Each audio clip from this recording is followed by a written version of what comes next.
Hello, so I wanted to show you what the workshop looks like currently. So I've been doing a ton of projects. So I have all kinds of different things going on.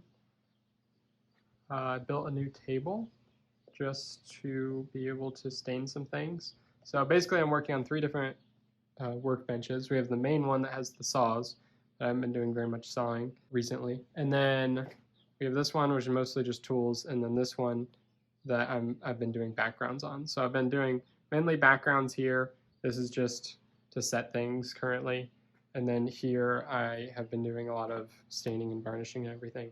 So basically right now I'm building a 20-gallon vivarium and 10 10-gallon vivariums, and that's what I've been working on for so long. So I have like a whole stack of 10-gallon doors, and there's 6 more inside, or 5 more inside. And then I have the 20-gallon, and then I'm building a lid for a 40-gallon breeder. So I have all kinds of different projects going on, and then I'm building the backgrounds outside the tanks. So that's for the 20-gallon. These two are for the 10 gallons, and then this one is already done because it's just a piece of wood that's cut out and put in. And then I have a bunch of other ideas. Every single 10-gallon build is different, utilizes different wood and everything. So it's pretty exciting. I've been doing things different, experimenting and using all kinds of tools and methods and everything, and trying to make sure I have ventilation because I'll be staining, varnishing, using silicone, using expanding foam, super glue. Everything that could have fumes has been going on. So I'm a little bit sick right now because of all the sanding, and I mean, there was a lot of sawdust when I was cutting all these pieces out and all these pieces and just making everything. But that's not really the point of this video. I just wanted to show what was going on. So I have this front turtle area, right? And we have some old pallet wood that's been used as the area around it. And it's for my turtle Phoebe. So we have the pond, and then this whole area is fenced in so she can get out and explore. And she either might be in the pond, but she was just out over here. So she might have just gone back in the pond. I'm not really sure. And then there are a bunch of frogs in here. So there's one right there. And then another one right there. And another one in the waterway. But I had this area set up for Phoebe because she frequently lays eggs, and I wanted her to be able to live outside all year round, which she does in the pond for like 2 years now, so I don't have to bring her in, which is nice. But I don't think she's ever laid eggs in there, which is weird because she did lay eggs in my living room like 2 or 3 times.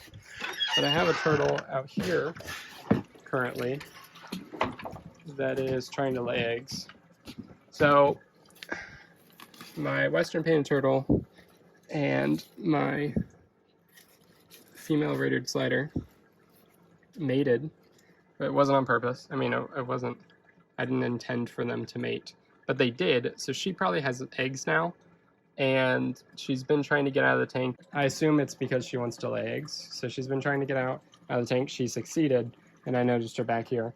So I kind of want to go put her in the front turtle area so she can try to lay eggs if she wants to. But the issue is that Phoebe doesn't get along with other turtles very well. So if they both get into the water, it's possible that Phoebe will hurt her because Phoebe is massive. I mean, she's way bigger than this turtle. So this is Marla. It's Marla, if I didn't already say that.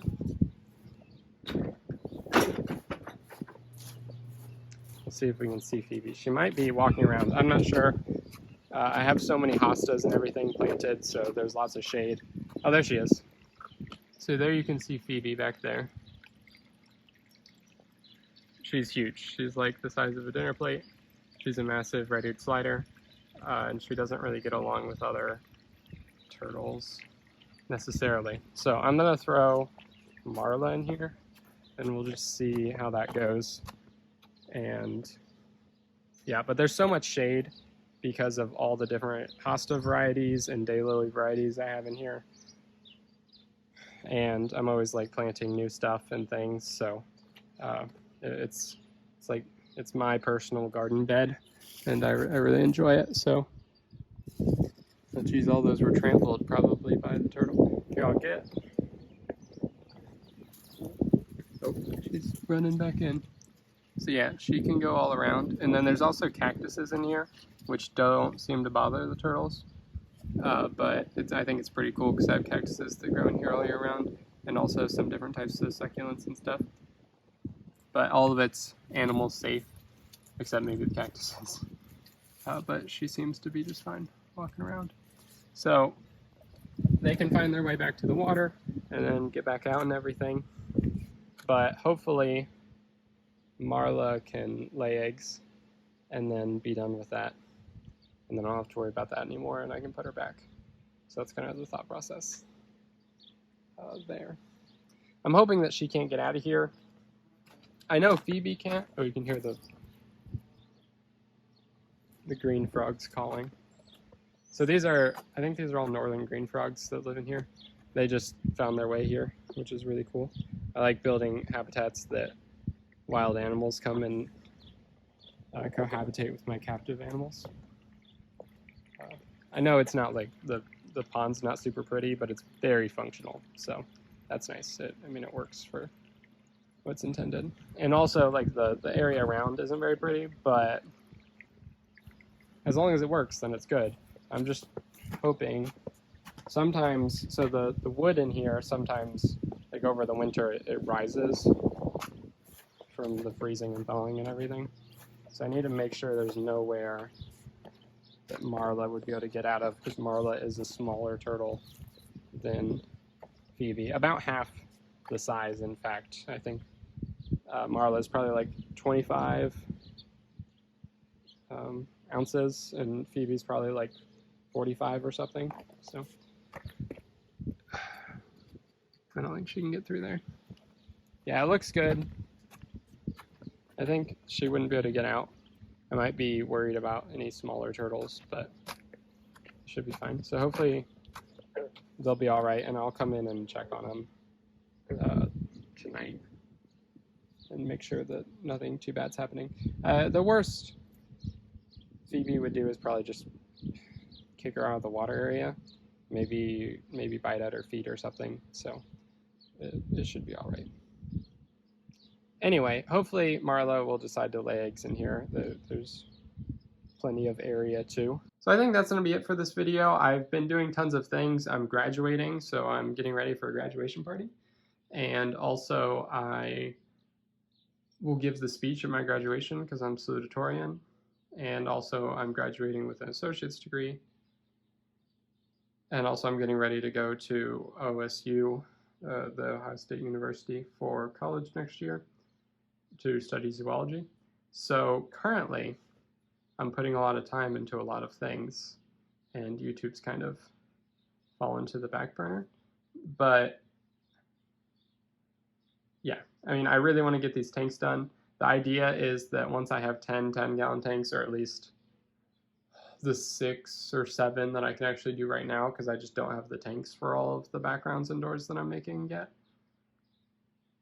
then I will be able to keep the baby crested geckos or any babies that I get in those tanks, or any babies that I produce in those tanks, so then I don't have to worry about selling them so much or so quickly.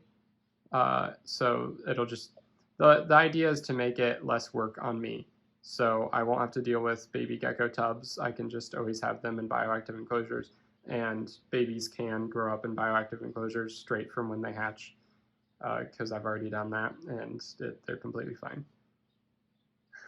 So that's the plan. So then college will be a little bit easier. So that's why I'm building so many tanks, and I want them to look nice, and I want to do a good job. And I'm filming everything. I am filming everything. I just haven't had time to edit it all. So I wanted to film a quick video that would be easy to edit so I could upload it and you guys would know what was going on. So that is that. Thank you for watching. Goodbye.